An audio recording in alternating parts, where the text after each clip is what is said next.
So, hello and welcome to today's session called as Glory of Vedic India.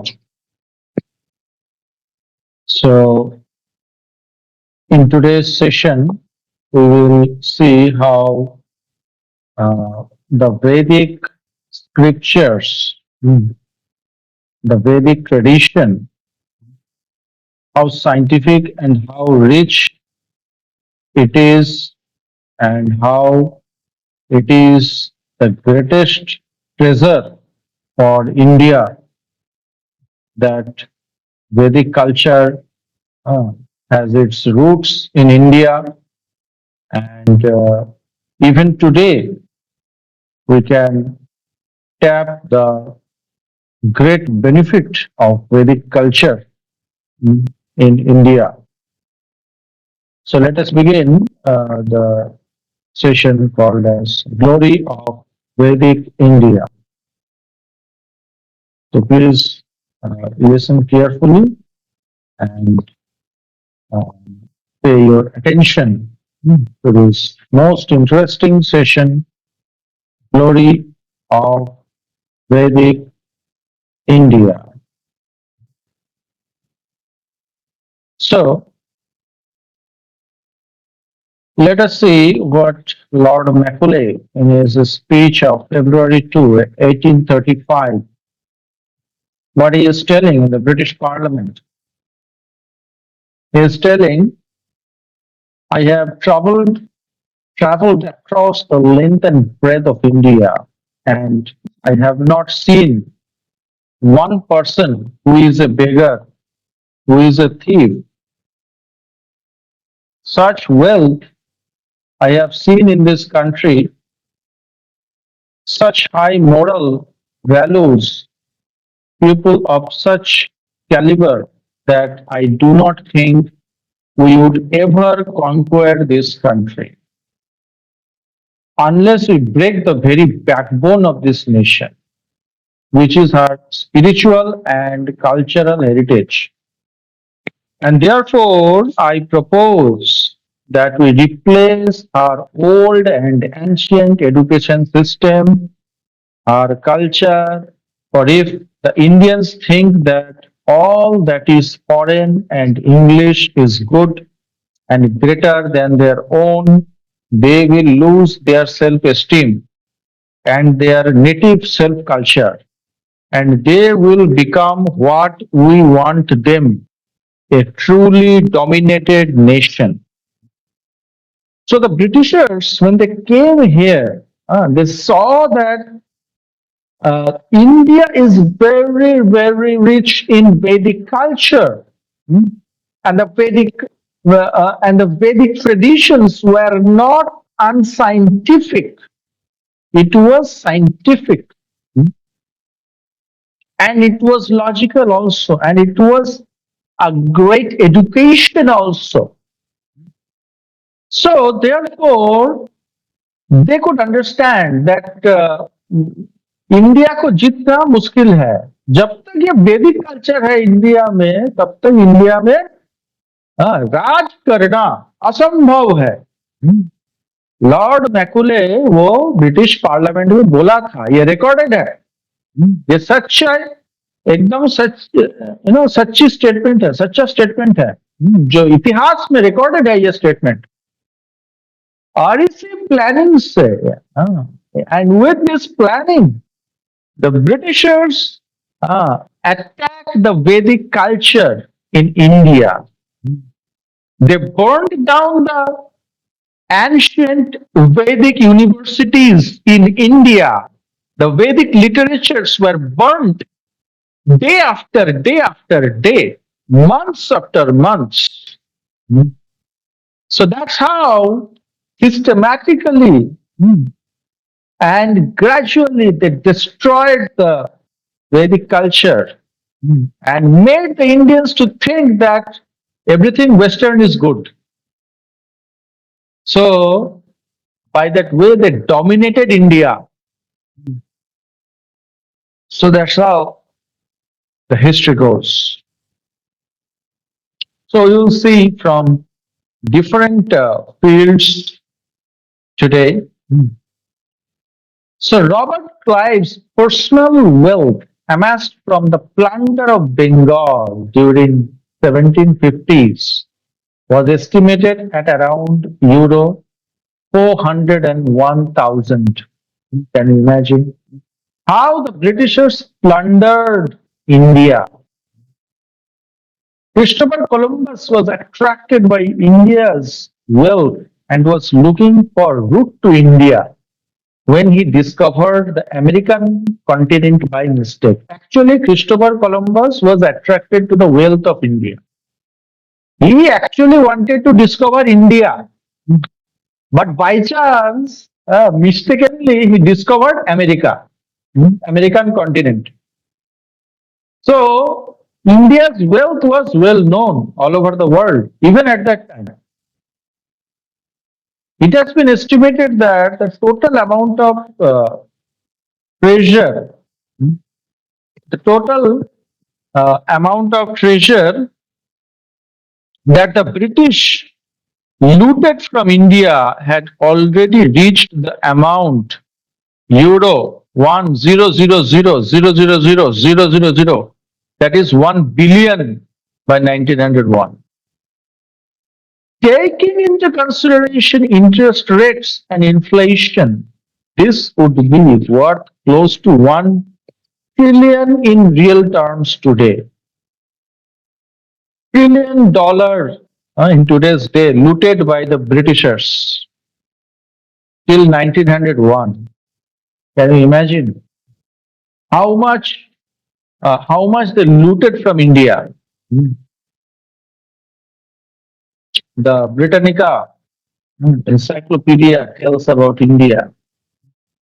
Man must have an original cradle land whence the peopling of the earth was brought about by migration. As to man's cradle land, there have been many theories, but the weight of evidence is in favor of Indo-Malaysia. This is a place where the prominence of Vedic culture was there for thousands of years, this land of India. So, that is the history which is recognized even by great historians. World's first university, Akshila University, established 700 BC. More than 60 subjects were taught. Nalanda University, built in 4th century, one of the greatest achievements in the field of education, this Nalanda University. These have all been destroyed by the Britishers. These universities housed the Vedic literatures. Vedic scriptures, unfortunately, we don't have access to them because it has been burned by the Britishers. The Pythagorean theorem, it has its roots in the Vedas. The shlokas you can see, the square root of 2, the Vedic mathematics you already know. Many people already know that how rich it was, and it is. Circling the square, found the circle whose area is same as that of a square. It is there in the Vedic scriptures.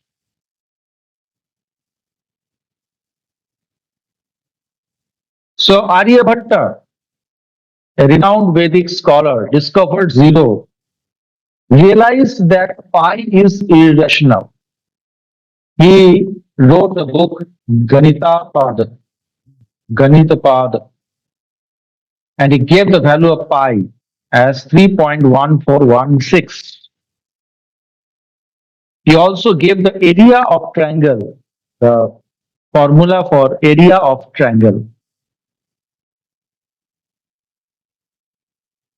Vedic mathematics is 1700 times faster than normal mathematics, making it the world's fastest mathematical system. The place value system, the decimal system, was developed in India. Algebra, trigonometry, you see in the algebra. Sridharacharya in the 8th century propounded the formula of this quadratic equation for solving the quadratic equation ax square plus bx plus c equal to 0. So it was developed in India.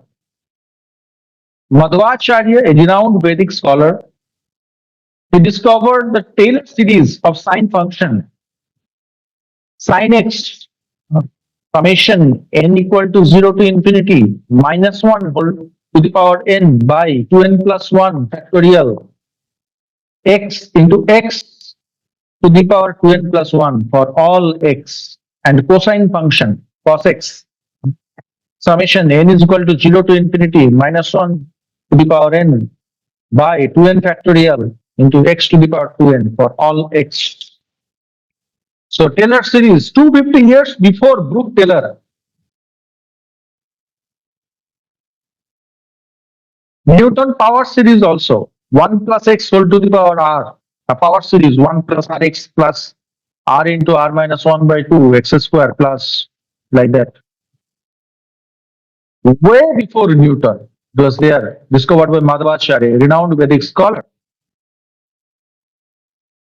Leibniz series for inverse tangent, tan inverse x formula, x minus x cubed by 3 plus x to the power 5 by 5 plus like that going on. 280 years before Gregory Leibniz. This was already given by Madhvacharya.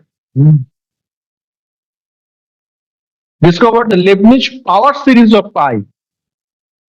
Pi by 4, the formula for pi by 4, 300 years before Leibniz. Vateshwaracharya discovered Newton-Gauss forward and backward interpolation formula. 1,000 years before Newton. Govind Swami discovered Newton-Gauss interpolation formula. Way before Newton. 1800 years before Newton. So these personalities, these documents are from their writings. It's there in India, but it is not recognized by the Western countries because that will be an ego issue for them.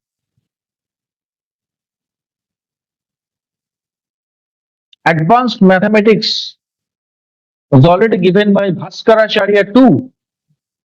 Discovered the theory of continued fraction. Discovered the well-known sin A plus B and sin A minus B formula. Has given clear explanation for infinity with examples in Bij Ganita, stanza 20. So these texts are documented, and the world should know that. In astronomy, Surya Siddhanta, there's a textbook compiled at least 3,000 years ago.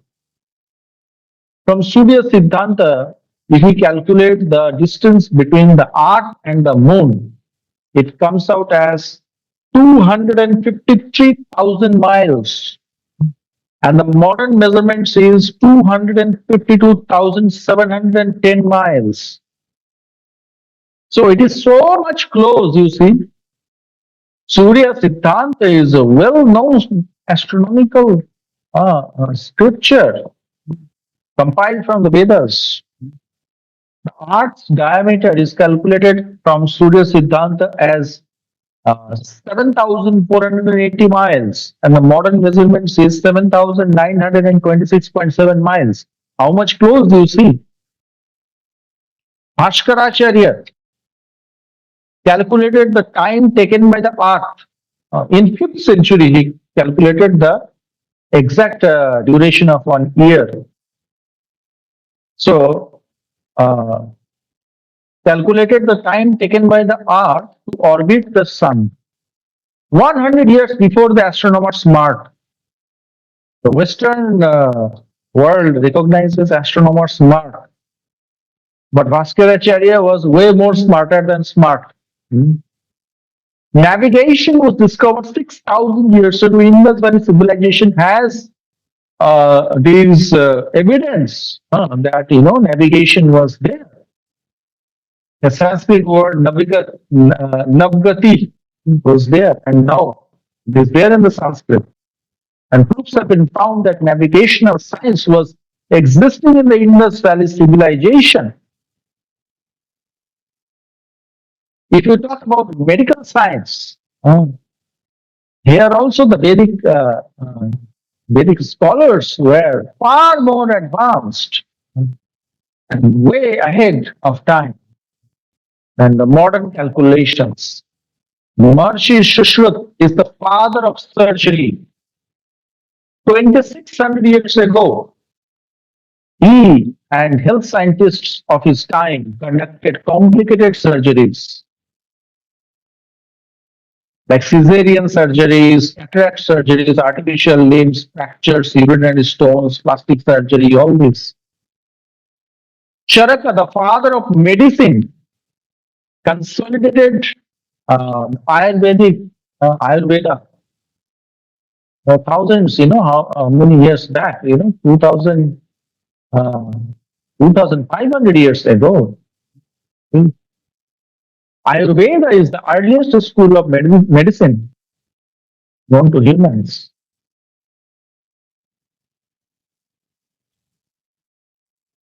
So just see how rich was India's culture, how rich was India's Vedic culture.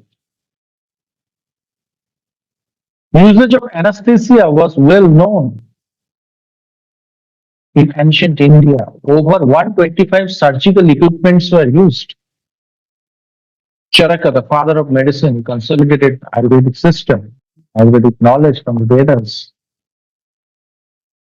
Now let us come to mechanical engineering. Mechanical engineering is also there in the Vedas.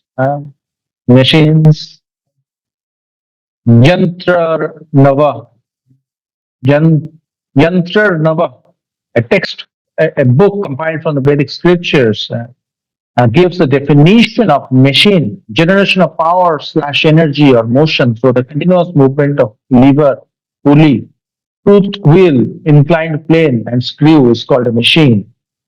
That's a detailed definition. Samarangana Sutradhara tells great attributes of machines are proper union of efforts and results, good contact, smoothness, least attention, sustaining, lightness and noiselessness. When sound is required its predominance, not loosening or clogging, good contact in all moving parts, no break in action, attainment of results are desired, adherence to rhythm and timing. So much details you see about machines. The mechanical engineering is also there in the Vedas. Sanskrit is the mother of all the European languages. Sanskrit is the most suitable language for computer software, reported in Forbes magazine in July 1987. Now, metallurgical engineering, that is also there in the Vedas. 14 meters in height, this Dhar pillar, which is there in India, 14 meters in height and 7 tons in weight. 3 pieces are there. You can see in the picture. Built by Bhoja between 1000 to 1055 AD, and is the tallest non-corrosive iron pillar in the world. Corrosion नहीं है उसमें, कोई जंग नहीं होता है. Iron, आजकल का कोई साइंटिस्ट ऐसा आयरन का पिलर नहीं बना पाएगा या बना पाया है जिसमें कोई रस्टिंग नहीं होता है. और ये धौर पिलर में आज तक कोई रस्टिंग नहीं हुआ है. ऐसा मेटलर्जी आजकल का कोई मेटलर्जिस्ट भी कर नहीं पाएगा. Historian Vincent Smith writes, famous historian, while we marveled at the skill shown by ancient artificers in forging the great mass of Delhi pillar, we must give a still greater measure of admiration to the forgotten craftsmen who dealt so successfully in producing the still more ponderous iron mass of the Dhar Pilar monument. Physics, physics is also there in the Vedas. What not is there? क्या नहीं है वैदिक literature में. Unfortunately, no school, college, university, IIT, NIT, university, no one is teaching this great science. No one is teaching the greatness of Vedic scriptures, Bhagavad Gita in the school curriculum. Some schools may be doing it, but in a very small scale, it is going on in the whole world. So we don't have access to the Vedic science. And we are thinking that it is a old thing, old system. No, this is the greatest science. You see in physics, mechanics, hydraulics, electricity, heat, light, magnets, quantum, atoms, space, physical chemistry, metaphysics, everything is there. Kanada's Vaisheshika Sutra mentions all the physical, physics laws way before they were actually discovered. You can see Vaisheshik Sutra is saying force is that which displaces, holds together, or moves it apart. Action is opposed by an equivalent reaction. Newton's third law of motion, already given in the Vaisheshik Sutra. So, therefore, you can see how great is the Vedic scriptures and how the ancient scholars discovered them. Ancient Vedic scholars discovered them way before their Western counterparts. We were already telling about how navigational system was there in the Indus Valley civilization. So more proofs are there regarding navigational science, which is found in the Vedas. So Yukti Kalpataru by Narpati Bhoja in the 11th century describes about the navigational science. Navigating ship can have a pole, an oar, or an oar fixed on a wheel with a handle called chakrani, bheda, or a wooden screw coming out of water. So Boj says that iron should not be used for joining planks of ship bottom, intended for sea voyage. Iron exposes the ship to the influence of magnetic field of magnetic rocks in the bottom of sea. This will lead to sinking of ship. So navigational science was also there in the Vedic times. Aeronautics was also there. So even for aerospace engineers, something is there. Many things are there, not something. So here only something is told. Maharshi Bharadwaj authored the Yantra Sarvasva, which includes discoveries in aviation science. It has 40 chapters. The 40th Khand is known as Brihad Viman Shastra with 8 adhyayas. Of the 100 chapters and 500 sutras, today 37 verses are still available. He had a hermitage in the holy city of Prayag. Was a strong supporter of Ayurveda and mechanical sciences. Maharshi Bharadwaj. Maharshi Bharadwaj refers 97 books and names 36 scientists, showing the extent of collaborative efforts involved in the research. Even during those times, there was collaborative research from the Vedas. So, Vyamanika Shastra, the glimpses, some pictures are there, you can see from Vyamanika Shastra, aeronautics, from compiled from the Vedic scriptures.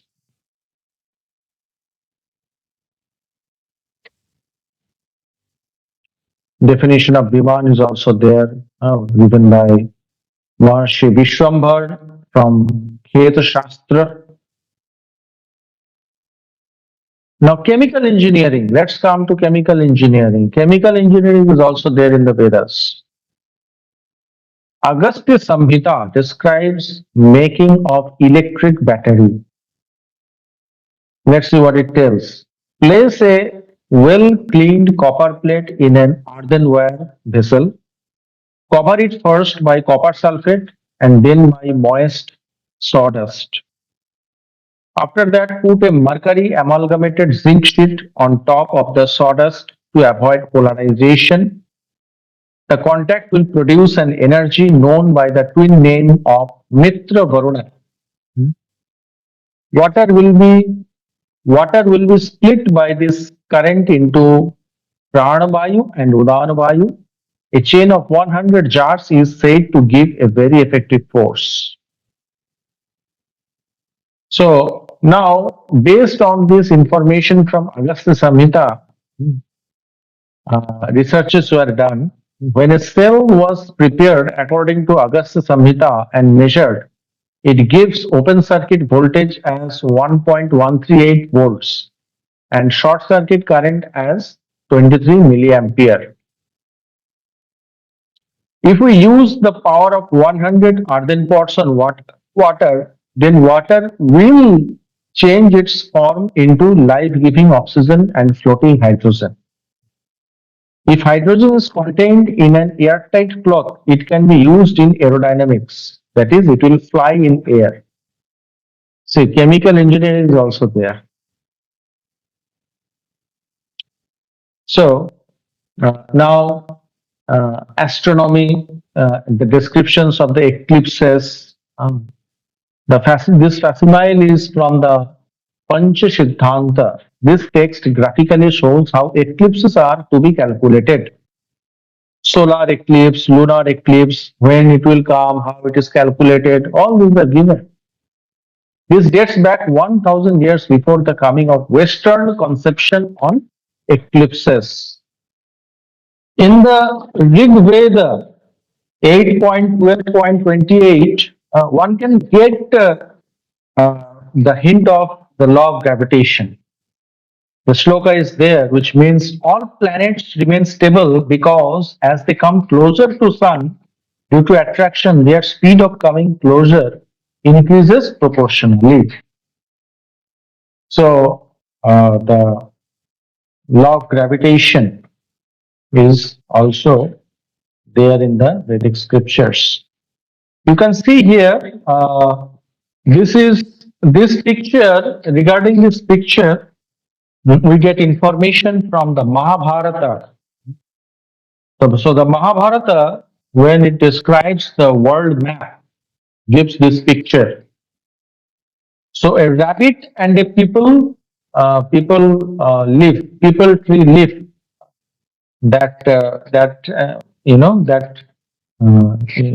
you see the description is there in the Mahabharata. We will see what description is there and how this world map is there. So Mahabharata says, O son of Kuru's race, I will, however, describe to thee the island called Sudarshan Dvip. This island, O king, is circular and of the form of a wheel. It is covered with rivers and other pieces of water, and with mountains looking like masses of clouds, and with cities and many delightful provinces. It is also full of trees furnished with flowers and fruits, and with crops of diverse kinds and other wealth. And it is surrounded on all sides with the salt ocean. As a person can see his own face in a mirror, even so is the island called Sudarshan, seen in the lunar disk. Two of its parts seem to be a peepal tree, while two others look like a large hare. It is surrounded on all sides with an assemblage of every kind of deciduous plants. Besides these portions, the rest is all water. So if you just reverse this picture, then you get the world map. The same picture about the people, tree, leaves, and the rabbit or the hare or whatever you tell. So if you just reverse that picture, you will get the world map. So just think, the Mahabharata already gave the picture of the world map. Hmm. So this is the greatness of the Vedic scriptures. The Mahabharata is also the part of the Vedic scriptures. Mark Twain, what he is telling, let's see. India is the cradle of the human race, the birthplace of human speech, the mother of history, the grandmother of legend, and the great grandmother of tradition, the Vedic tradition.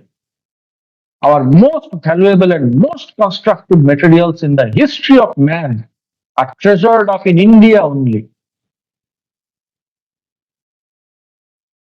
Romain Rolland, the French philosopher, what he tells, if there is one place on the face of this earth where all the dreams of living men have found a home from the very earliest days, when man began the dream of existence, it is India. Albert Einstein, what he is telling about the Indians. We owe a lot to the Indians who taught us how to count, without which no worthwhile scientific discovery could have been made. So, India is famous and rich for its spiritual science. That is the Vedic science. The Vedic science means God is at the center. That is called as spiritual science. So in spiritual science, there is philosophy and there is practice.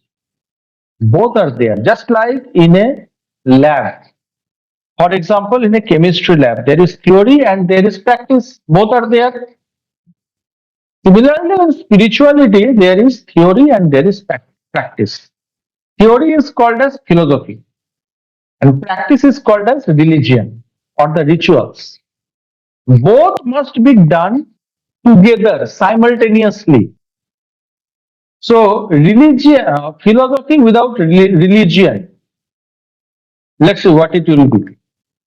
Philosophy without religion is just mental speculation. The Bhagavad Gita is such a practical book, a practical science. It tells us about our mind. Which college, which university, which IIT, which NIT is teaching about the science of mind? The mind is the closest thing with us. Do we not need to deal with our mind? Is it just a, is it just a sectarian religious book? It is needed for everyone. It is not a sectarian book or a sectarian scripture. So philosophy, when we are knowing, we must practice and apply in our life. When we are learning anything in a spiritual philosophy, with what attitude we should learn? With the attitude of applying that in our practical daily life. This application is called as religion. So that application must be there. People in today's day, what they call as religion, this is not what is the real science of religion mentioned in the scriptures. So people they may put a flag in the name of religion, but they may not be practicing in their own land. जब से कहो हम हिंदू हैं, लेकिन जो सनातन धर्म का जो चीज है वो प्रैक्टिस ही नहीं करता है अपना जीवन में, वैदिक स्क्रिप्चर्स को जानता ही नहीं है, अप्लाई ही नहीं करता है और बोलता है हाँ हिंदुत्व हिंदुत्व। हाँ, सिर्फ एक्सटर्नल बोलने से तो नहीं होगा ना, कोई फायदा। Actual thing is practice, and knowing and practice both are actual, both are needed. Philosophy and religion both are needed. Philosophy without religion is just mental speculation. उसका क्या फायदा, सिर्फ जानने से क्या फायदा? प्रैक्टिस तो करना पड़ेगा ना, अप्लाई तो करना पड़ेगा ना अपना लाइफ में। भगवत गीता सिर्फ श्लोक, हाँ 700 श्लोक मुखस्त कर दिया. बहुत लोग हैं भारत में वैसा. There are many people who has remembered all the 700 shlokas of Bhagavad Gita. But in their practical life, there is no application of that Bhagavad Gita. They are leading the same life like other materialists. Huh? Drinking cigarette and telling the shlokas of Bhagavad Gita. Drinking wine and reciting the shlokas of Bhagavad Gita. They are living just like another materialist. No application of Bhagavad Gita in their life. Just by knowing and just by giving ourselves external designation, I am a doctorate of this philosophy, that religious philosophy, this religious philosophy, I have done PhD on that. What is the faida of that if you don't apply in your life? Just by knowing the philosophy, it is not enough. You have to apply. That is called religion. And when there is no philosophy, only ritual. In India, some Indian boy, if he asks his mother, "Oh mother, why you do this? Why you do Ekadashi? Why you do this ritual? Why you do that ritual?" The parents don't know. They do it only out of ritual. They do not know the reason behind that. That is called as blind following. So religion without philosophy is at best sentimentalism and at worst fanaticism. सिर्फ ritual कर रहा है, दूसरा लोग करता है इसलिए करो, चलो कारण ही नहीं जानता है, ऐसे ही तो फिर क्या होता है, फिर चला जाता है. If you don't know the reason behind it and the scientific conclusion behind that, if we just follow the ritual, just to follow it, भेड़ चाल, इसको बोलता है भेड़ चाल. दूसरा लोग कर रहा है, चलो करो. No, you should ask reason and then properly apply. Apply with the heart and soul, putting one's focus. That is called real spirituality. Spirit plus ritual, spirituality. One has to put one's consciousness in that. When you do meditation, one needs to give one's focus, concentration, and one's heart in that. Not just doing it out of sentimentalism, or not just doing it out of करना होता है कर रहे हैं. Not like with this attitude. So that is important. Just like the spiritual science of knowing God has 9 stages. To develop our love for God, there are 9 stages. Everything is described so systematically in the scriptures. The scriptures are so much scientific. It is not mental speculation. Everything is crystal clear.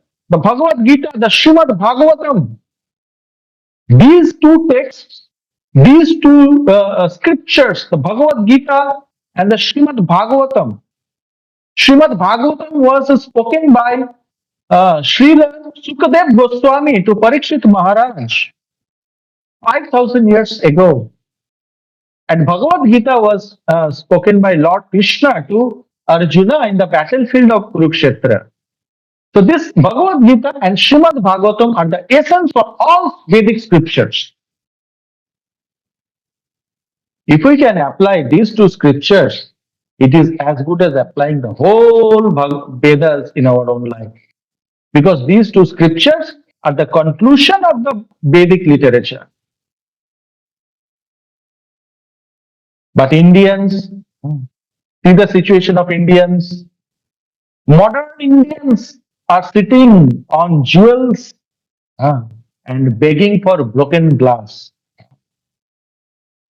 So इस तरीके का मतलब गधा होके बैठे हैं modern Indians. Sitting on jewels. नीचे आसन का नीचे है jewels, diamonds, rubies, gold, silver, very very precious gems, उसका ऊपर बैठा है और हाथ पक के बोल रहा है भिक्षा दे दो कांच का टुकड़ा का,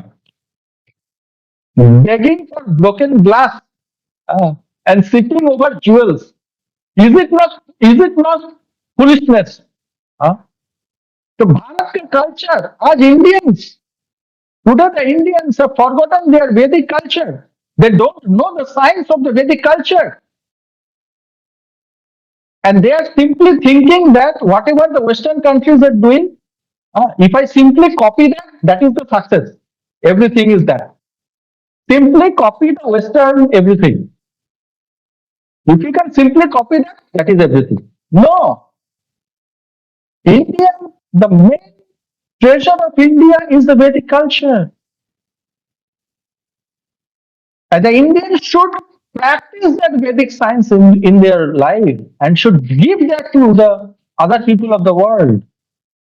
The people of the world are suffering due to the Indians because the Indians are neither practicing it or not preaching the Vedic science or telling about the Vedic science to others. That is why the unfortunate situation is there in the world. So, as Indians, we should practice the principles of Bhagavad Gita in our life, and we should tell to others also.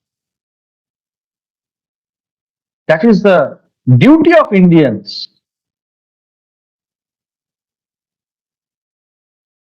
East-West synthesis. Western country is like spiritually blind, but they are economically very, very wealthy. India or the countries in South Asia or the Asian countries are relatively uh, relatively less richer. Although India is the third or the fourth largest economy now, now it is fourth largest economy. India is trying to become the third largest economy right now.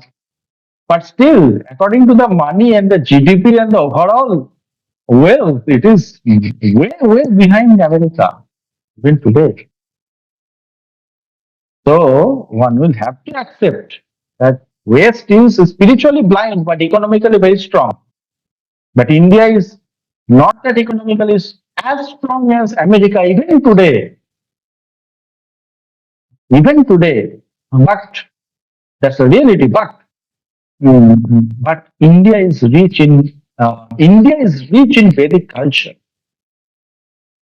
When economy and Vedic culture are put together, then there will be real development of the whole world. When the resources and money will be spent on spreading Vedic science in the whole world, then the whole world will be actually happy, the whole world will be actually peaceful. So many wars are going on in the world even today. The world leaders are wanting peace. But unfortunately, they are not getting it. Because they are blind. Because they are blind. They don't know the higher spiritual science. They don't have any access to God consciousness. Neither are they promoting God consciousness or the spiritual science which can give solution to all problems.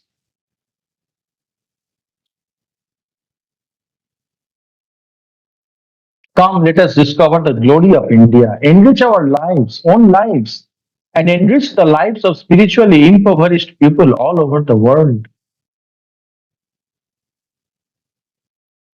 Today, let's see an article. Today, scientists are almost priests. Uh, Today, scientists are almost priests of society. They decide this is acceptable and this is not acceptable. There is no conflict between scientist and spiritualist. But there is eternally conflict between atheism. Materialism ultimately leads to atheism, and they think matter is the higher reality. There is no higher reality, so they forgo God. So there is conflict between atheism and spiritualism. Science is basically tool. Science is like a map. So depending on what map is used for, I will see political feature of the country, the state boundaries, or if there is physical map, I will see there where is the mountain ranges, where is the plateau, where is the river, everything. So science, science is actually science does not have any enmity with spirituality. This article basically tries to tell about this thing. I'll not go through the entire article because it is 3 pages long and it may be little boring also. Read everything. So what the essence is, I will tell what this article really wants to tell. That I will tell. So it basically tells us that science is a tool. Science is has no enmity with spirituality. Even in fact, science can be used in spirituality also. Right now, I am using laptop to give the presentation. So this is the invention of the science that is used in teaching spiritual science to the students, isn't it? So, but atheism, the atheism has used this tool of science as a mask, as a mask to disprove higher spiritual science. Actually, spiritual science is a higher dimensional science. There's a material science that is studied in the school, college, material science, and there's a higher dimensional science. Both are science. Both can be experienced, perceived. No science is illogical or it is it is blind. No, spiritual science is also not blind. Material science is also not blind.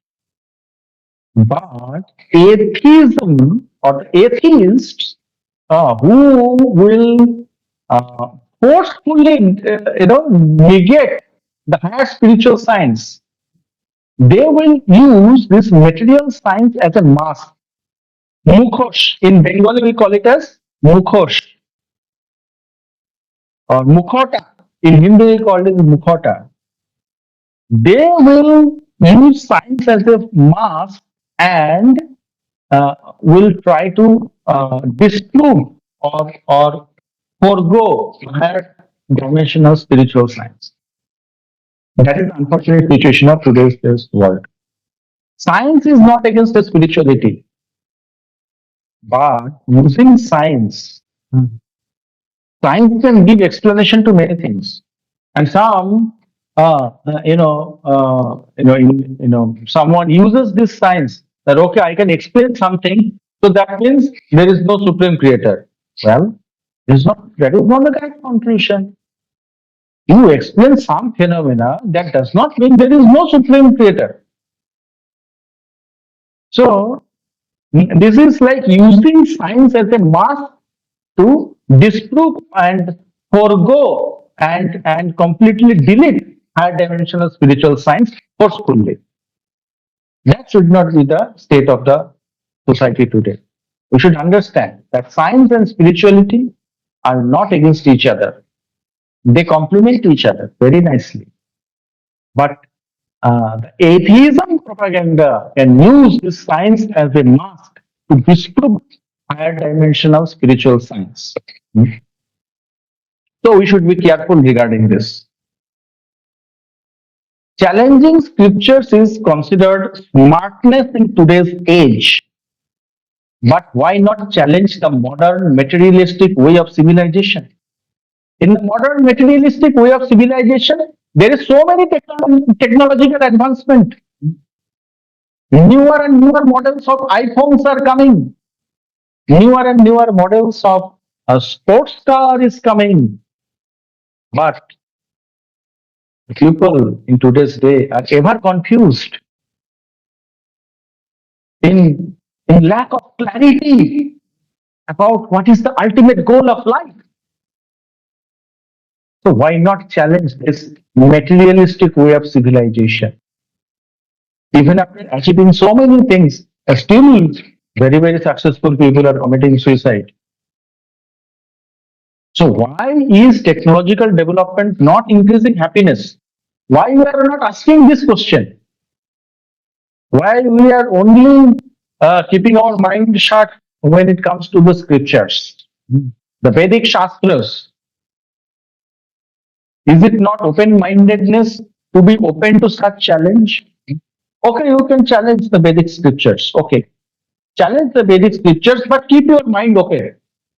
If it is proved that it is true, then accept.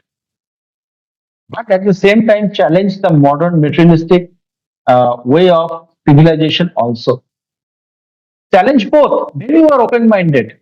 Only challenging one side and not challenging other side, it is also blind challenging. So that should not be the way. That is not intelligence.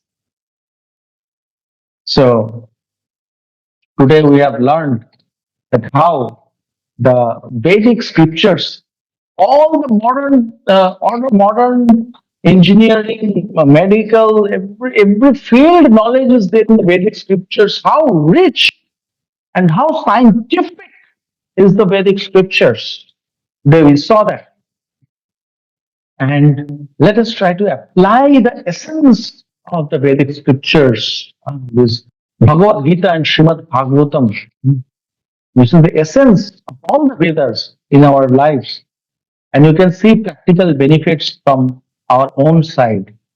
Nobody will be needed to give certificate. We can experience the benefit by our own if we sincerely apply it. And here in this spiritual association, we get the opportunity to apply this higher dimensional science in our life. ये जो higher जो विज्ञान है, आध्यात्मिक विज्ञान है, इसको apply करने का मौका इस जो संघ है, इस एसोसिएशन में हम लोग को मिल रहा है, उसका भरपूर फायदा उठाना चाहिए और सिंसियरली उसको प्रैक्टिस करना और समझना चाहिए in a logical way, in an open-minded way. So thank you for all of your attention and for your enthusiastic participation and listening to this topic, the glory of Vedic India. Thank you very much.